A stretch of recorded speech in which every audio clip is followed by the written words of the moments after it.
नमस्कार। आज अपने 12th पॉलिटिकल साइंस के दूसरे भाग के पहली यूनिट का तीसरा लेसन है भारत की संघीय व्यवस्था के आधारभूत तत्व। इसके बारे में कुछ चर्चा करेंगे। तो इसमें सबसे पहले तो बात याद रखने वाली ये है कि संघ क्या चीज़ होती है, ये थोड़ा सा समझने की बात है कि संघीय व्यवस्था या संघ है क्या चीज़। तो संघ जो है अपने आप में दो तरीके का होता है, जिसमें एक जो है संघ के अंतर्गत कुछ राज्य जो है क्या करते हैं कि अपने आप में एक इस तरीके की व्यवस्था जो है बना लेते हैं और बाद में जो है वो आगे उसी जो है व्यवस्था के आधार पर जो है अपना शासन चलाते हैं। जिस तरीके से अमेरिका में हम देखते हैं कि अमेरिका के 50 राज्य इस तरीके से आंतरिक और बाहरी तरीके से एक दूसरे के साथ यूं जुड़े हुए हैं। अब ये वाली जो व्यवस्था है वो यूएसए के अंदर जो है अपने आप में चलती है। और ऐसी व्यवस्था जो है वो क्या है कि इसमें जो है एक प्रकार से आंतरिक तौर पर जो है ये अपने आप में एक दूसरे के साथ जुड़े हुए हैं, ठीक है, लेकिन ये बाहरी तौर पर जो है वो एक दूसरे के साथ बंधे हुए नहीं हैं। इसके विपरीत यदि भारत की बात करें तो भारत में अपने आप में जो व्यवस्था है वो इस तरीके की व्यवस्था है कि भारत बाहर से एक है, लेकिन उसके अंदर जो है राज्य अपने आप में वो अलग अलग अस्तित्व बनाए हुए रहे हुए हैं।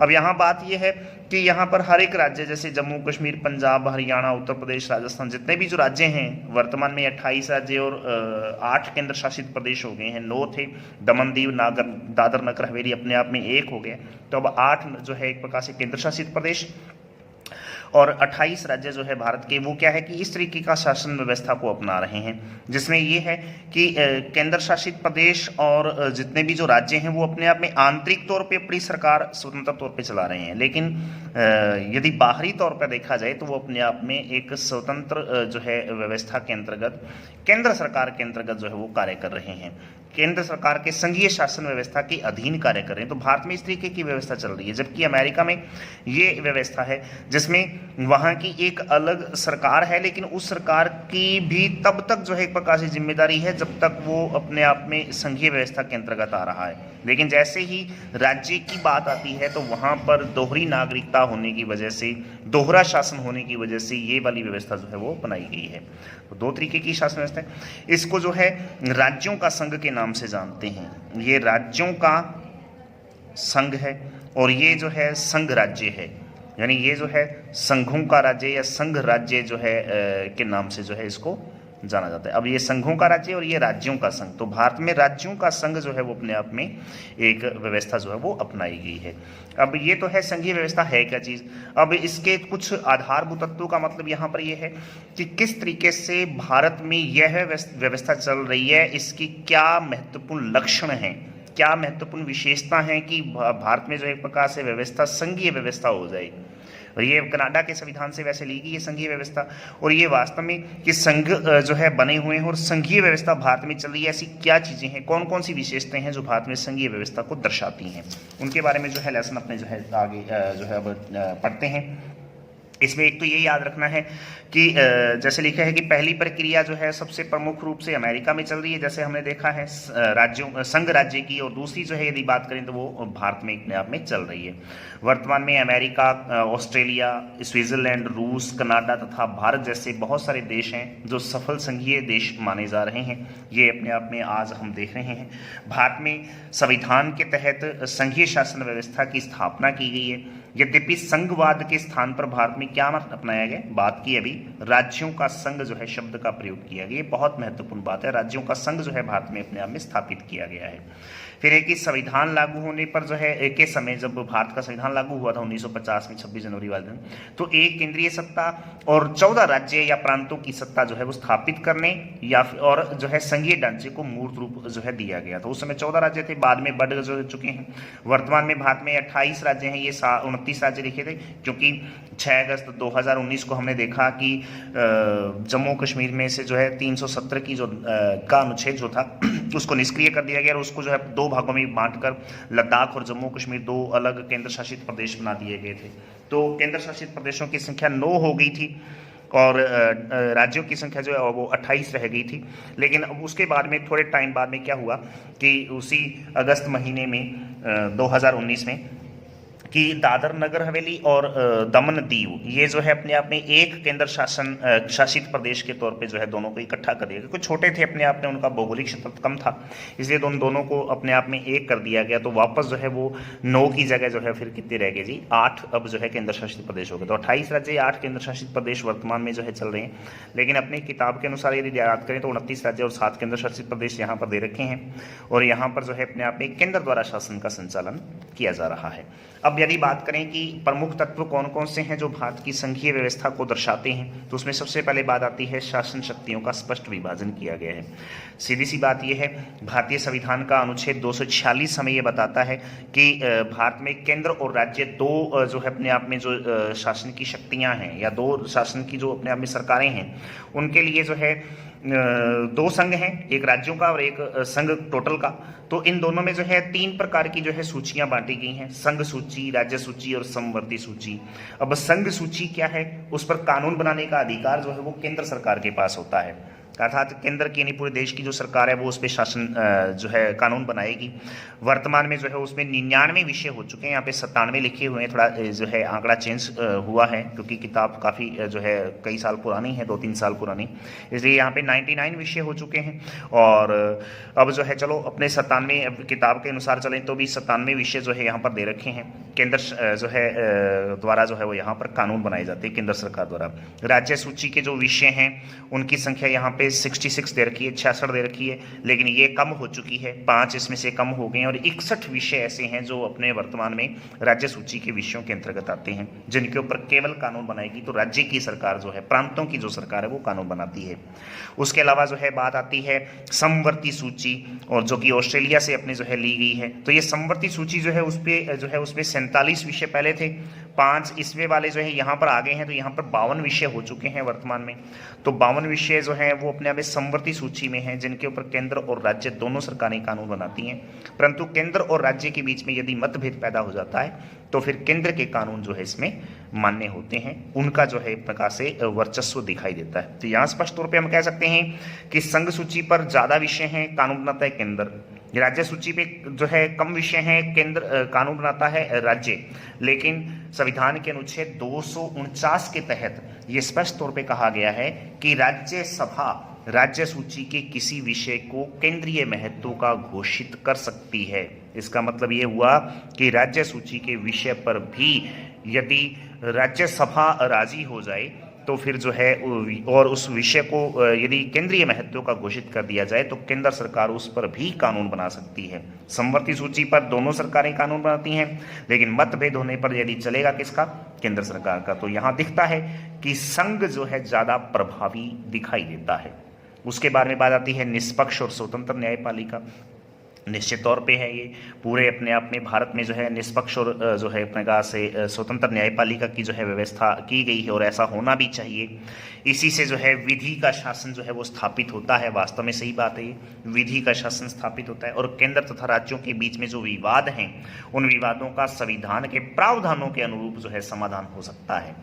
सीधी सी बात इसमें जो है ये कह सकते हैं कि विधि का शासन का मतलब ये क्या है कि केंद्र और राज्य के बीच में यदि कोई विवाद है तो उनको अपने आप में संविधान के अनुसार जो है संविधान में जो प्रावधान दिए गए हैं उनके अनुसार उनका समाधान किया जा सके।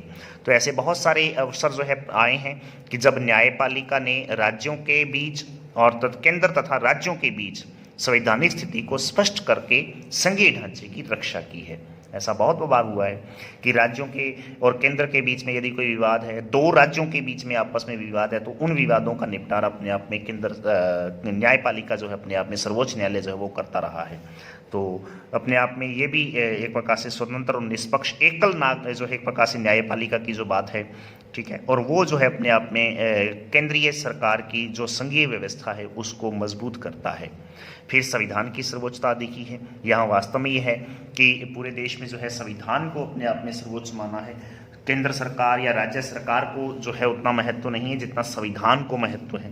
तो यहाँ जो है संविधान सबसे बड़ा है। संविधान का उल्लंघन करने पर तो राष्ट्रपति जो देश का राजा है उसको भी जो है एक प्रकार से महाभियोग की प्रक्रिया द्वारा उसको भी पदच्युत किया जा सकता है।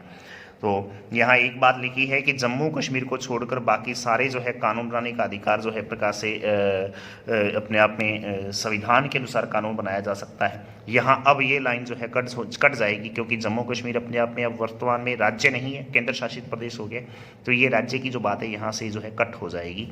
लेकिन किताब के अनुसार यदि चलें तो इसको जो है अपने लिख सकते हैं।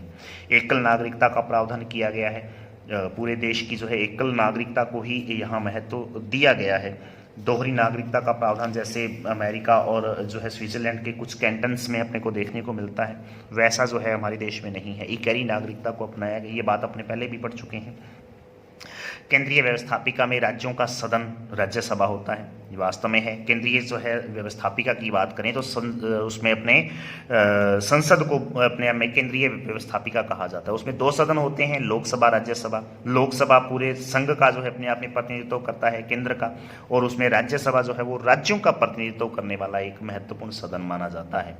और इस तरीके से अपने कह सकते हैं कि यहाँ भी अपने आप में व्यवस्थापिका जो भारत की संघीय व्यवस्था है उसमें केंद्र के साथ साथ राज्यों को भी जो है महत्व दिया गया है। और राज्य जो है अपने आप में का जो महत्व बढ़ाने के लिए जो राज्यसभा है वो अपने आप में एक प्रतिनिधि के तौर पे जो है वो कार्य करती है, प्रतिनिध्यात्मक संस्था के रूप में जो है ये स्थापित हुई है अपने आप में। उसके बाद में राज्यपाल का पद, जो कि भारत की संसद द्वारा जो है अपने आप में भारत के राष्ट्रपति के प्रसाद पर्यंत कार्य करने वाला राज्य के अंतर्गत जो है वो एक पदाधिकारी होता है। और राज्य के इस पदाधिकारी का यानी राज्य का राजा है अपने आप में राज्यपाल जो है, और इसके ऊपर भी जो है एक प्रकार से प्रभाव जो है वो केंद्रीय व्यवस्थापिका का देखने को मिलता है। या यूं कह सकते हैं कि संघीय व्यवस्था का एक महत्वपूर्ण अंग होता है राज्यपाल, चूंकि राज्यपाल जो है केंद्र द्वारा नियुक्त होकर राज्य में केंद्र के प्रतिनिधि के रूप में कार्य करता है। तो अर्थात केंद्र का एक प्रतिनिधि राज्य के अंतर्गत काम कर रहा है। इसका मतलब ये हुआ कि यहाँ पर भी संघीय व्यवस्था जो है वो मजबूत दिखाई देती है कि राज्य के अंदर जो है अपने आप में केंद्र का कोई व्यक्ति जो है यहाँ पर पदासीन है। उसके बाद में एकात्मकता का प्रभुत्व जो है हमेशा जो है हम देखते हैं हमारे देश में कि एकात्मक जो है शासन व्यवस्था, जैसे सीधी सी बात है यदि जब भी भारत की एकता और अखंडता की बात आती है, उसको सुरक्षित करने की बात आती है, तो पूरा देश जो है वो एक अपने आप में संघीय व्यवस्था के अंतर्गत केंद्र सरकार के अधीन हो जाता है। अनुच्छेद 352 हम पढ़ते हैं तो वो यहीं इसी से संबंधित जो है अपने आप में उसमें आता है कि जब भी बाहरी आक्रमण या सशस्त्र विद्रोह की घटनाएं जब होती हैं तब जो है अपने आप में जो संघीय व्यवस्था जो है वो प्रभावी हो जाती है और राज्यों की सरकारें अपने आप स्वतः ही जो है भंग हो जाती हैं। तो यहाँ दिखाई देता है कि एकात्मकता का प्रभुत्व है, और एकात्मकता का प्रभुत्व होने के नाते जो है अपने आप में जो केंद्र सरकार के जो प्रभावशाली जो नियम हैं वो लागू हो जाते हैं। राष्ट्रपति के जो है नाम पर जो है फिर शासन चलता है देश का। जी हाँ, तो ये जो है कुछ एक जो है इसके जो है आधारभूत लक्षण अपने कह सकते हैं एकात्मक जो है संघीय सरकार के जो है महत्वपूर्ण होने के। उसके साथ साथ में एक यूनिटरी जो है फीचर्स भी एक महत्वपूर्ण बात है जिसको अपने एकात्मक लक्षण के नाम से जानते हैं। संघात्मक व्यवस्था के साथ साथ जो है अपने आप में एकात्मक लक्षण भी जो है हमारे देश में दिखते हैं। जैसे लिखा है कि संघात्मक व्यवस्था के होते हुए भी भारतीय संविधान को पूर्ण संघीय जो है नहीं माना गया है, पूरी तरह से संघों में विभाजित नहीं माना गया, क्योंकि भारतीय संविधान में कुछ ऐसे प्रावधान हैं जो एकात्मक होने के साक्षात प्रमाण हैं, और इसकी कुछ एक विशेषताएं हैं जो एकात्मकता के रूप में दिखती हैं, वो यहाँ कुछ चर्चा का विषय है, पढ़ देते हैं इनको। सबसे पहले बात आती है एक संविधान की बात की गई है।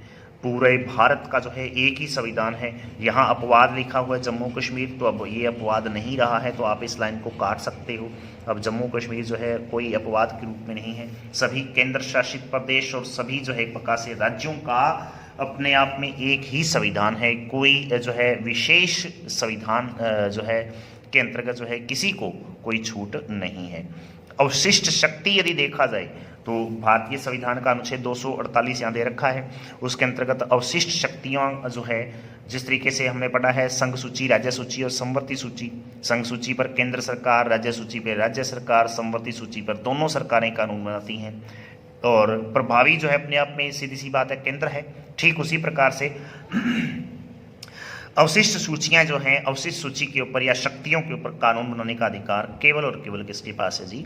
केंद्र सरकार के पास है। तो अवशिष्ट सूची का या शक्ति का अर्थ किसी ऐसे विषय से जो है होता है जो तीनों विषयों में किसी में भी नहीं आता है, यानी ना तो संघ सूची में आ रहा है, ना राज्य सूची में आ रहा है, ना समवर्ती सूची में आ रहा है। तो ऐसे बहुत सारे विषय हैं जो अपने आप में अवशिष्ट सूची के अंतर्गत रखे गए हैं। जब भारत का संविधान लागू हुआ तो जैसे इंटरनेट की सेवाएं हैं, वेबसाइट की जो सेवाएं हैं, वो भारत में 1989 में जो एक प्रकार से लगभग जो है शुरू हुई हैं, तो वो बहुत बाद की बात है। तो वो ऐसी जो है स्थिति को जो है अपने कहाँ रखा गया है? अवशिष्ट सूची के अंतर्गत डाला गया है। तो कनाडा के संविधान से जो है इस बात को अपने देश में लिया गया है, अवशिष्ट सूची को। फिर है संविधान संशोधन की प्रक्रिया। तो निश्चित तौर पे जो है संविधान संशोधन यदि जो है वो अपने आप में केंद्र को जो है राज्यों की अपेक्षा अधिक प्रभावशाली माना गया है।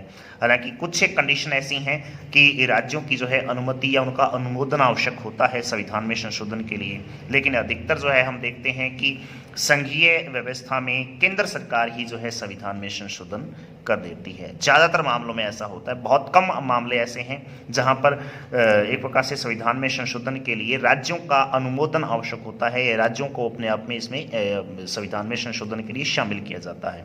तो बहुत कम जो है अपने आप में हम देखते हैं। शक्तियों का विभाजन अपने पहले ही पढ़ चुके हैं। ज़्यादातर जो प्रभावशाली जो है अपने आप में केंद्र सरकार यहाँ पर रही है। इस वजह से हम कह सकते हैं कि यहाँ भी एकात्मक लक्षण दिखते हैं कि अधिक प्रभावी बनाने के लिए जो है, केंद्र को अधिक प्रभावी बनाने के लिए इन शक्तियों का विभाजन केंद्र के पक्ष में किया गया है। अधिकतर जो है ये अपने देखने को मिलता है। उसके बाद में आपात शक्ति की यदि बात करें, बहुत महत्वपूर्ण टॉपिक है ये आपातकालीन शक्ति। आपातकालीन शक्ति में हालांकि क्या होता है कि अपने आप में पूरे के पूरे संघात्मक जो संविधान है पूरा भारत का, इसको अपने आप में एकात्मक रूप देने का वास्तव में जो है प्रयास भी किया गया था। क्योंकि बहुत सारी ऐसी कंडीशन है कि जब देश के ऊपर जो है कुछ ऐसा संकट पैदा हो जाए, आर्थिक संकट है, कुछ देश बाहरी एक प्रकार से आक्रमण का संकट है, सशस्त्र विद्रोह जो पहले आंतरिक अशांति के नाम से जो है जाना जाता था, इस तरीके का संकट है, देश के किसी राज्य के अंदर संवैधानिक तंत्र की विफलता का जो संकट है, ऐसी स्थिति जब भी आएगी तो देश में आपातकाल की स्थिति पैदा होती है। तो ऐसी स्थिति के लिए 3 अनुच्छेद जो है वो निर्धारित किए गए। अनुच्छेद 352 जो कि राष्ट्रीय आपातकाल के अंतर्गत आता है, अनुच्छेद 356 जो कि राज्य में संवैधानिक तंत्र के आधार पर राष्ट्रपति शासन के अंतर्गत आता है, और अनुच्छेद 360 यानी सीधी सी बात कि देश में जब कोई आर्थिक संकट आता है तो उस दौरान जो है अपने आप में अनुच्छेद 360 का प्रयोग होता है। तो बहुत महत्वपूर्ण टॉपिक है ये, जिसमें ये कहा गया है कि अनुच्छेद 352 कब लागू होगा? जब देश में सशस्त्र विद्रोह हो जाए, यानी आंतरिक अशांति, पहले उस शब्द को जो है जाना जाता था 1978 44वें संविधान संशोधन के तहत जो अपने आप में ये आंतरिक अशांति शब्द जो है वो अपने आप में सशस्त्र विद्रोह में जो है परिवर्तित हो गया। उसके अलावा जो है यदि बाहरी आक्रमण हो जाए तब ऐसी कंडीशन पैदा होगी, या युद्ध की स्थिति जब पैदा हो जाती है तो तब जो है राष्ट्रीय आपातकाल की घोषणा जो है अनुच्छेद 352 के तहत की जाती है। बात आती है अनुच्छेद 356 की। तो जब किसी राज्य का, क्योंकि पहले हमने पढ़ा है कि राज्यपाल राज्य के अंतर्गत केंद्र सरकार के प्रतिनिधि के तौर पे काम करता है, तो जब राज्यपाल को केंद्र का प्रतिनिधि होने के नाते अपने आप में जब लगता है कि राज्य की सरकार ढंग से कानून व्यवस्था नहीं स्थापित कर पा रही है, शासन सही तरीके से नहीं चला पा रही है, संवैधानिक तंत्र पूरी तरह से विफल हो चुका है, तब वो राष्ट्रपति से सिफारिश करता है अनुच्छेद 356 के तहत राष्ट्रपति शासन लागू करने की।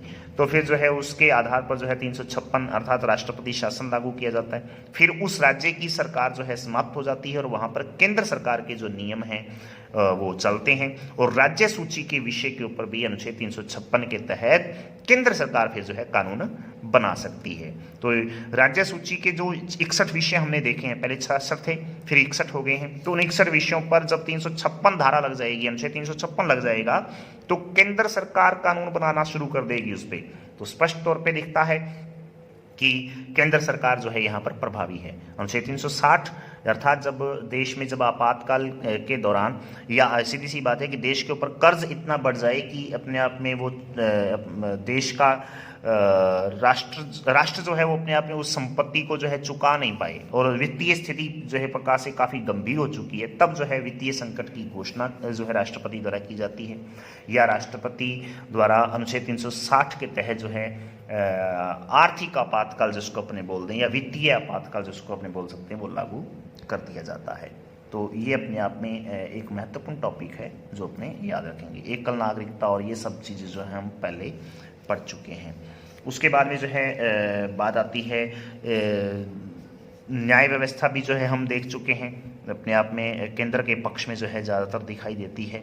फिर जो है यहाँ कोई एक खास अलग सी बात कोई आए तो वो ये है, ये काफ़ी महत्वपूर्ण टॉपिक है जो याद रखने योग्य है, जिसमें लिखा है कि लोक सेवाओं का विभाजन जो है वो नहीं हो सकता। जैसे अमेरिका में संघ एवं राज्य दोनों को अपने अपने जो है प्रशासनिक पदाधिकारी जो है वो चुनने होते हैं, या वहाँ पर व्यवस्था ऐसी है जो उनकी स्वयं की विधियों एवं कृत्यों का प्रशासन करते हैं।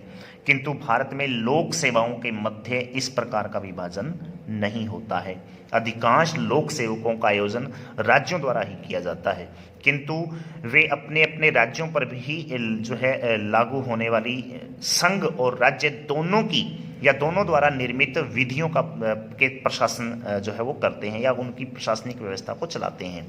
भारतीय संविधान के अनुच्छेद 312 बहुत महत्वपूर्ण है। ये 312 के अंतर्गत अखिल भारतीय सेवाओं के सृजन से संबंधित प्रावधान किया गया है। भारतीय संविधान के अनुच्छेद 312 में अखिल भारतीय जो सेवाएं हैं, यूपीएससी जिसको बोलते हैं, आईएएस आईपीएस जो एक प्रकार से जो अधिकारी हैं, जो बड़ी जो है स्तर की जो है एक प्रकार से जो वैकेंसीज हैं, उनके सृजन से संबंधित जो है अनुच्छेद 312 के अंतर्गत जो है ये दिया गया एक वर्णन है।